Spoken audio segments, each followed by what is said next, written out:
I'm getting ready to teach a rolling class, a ball class, body rolling class, a fascial class, a feel better, change your mind by changing your body class. You know, because I've been a body worker for over 30 years, doing some inventory. You know, I got a bunch of balls. Everybody gets a pinky ball. I ordered more basketballs. So these are the smaller mini basketball that we're going to use. These are grabby, and we want that for the fascialness, if you will, of the concept.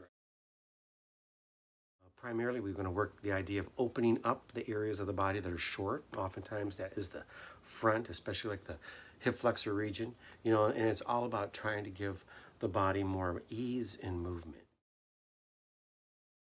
But we're going to roll and breathe and stack the bones up as efficiently as possible, and that allows us then to move through life with the greatest amount of ease, and at the same time with the greatest amount of joy for feeling better.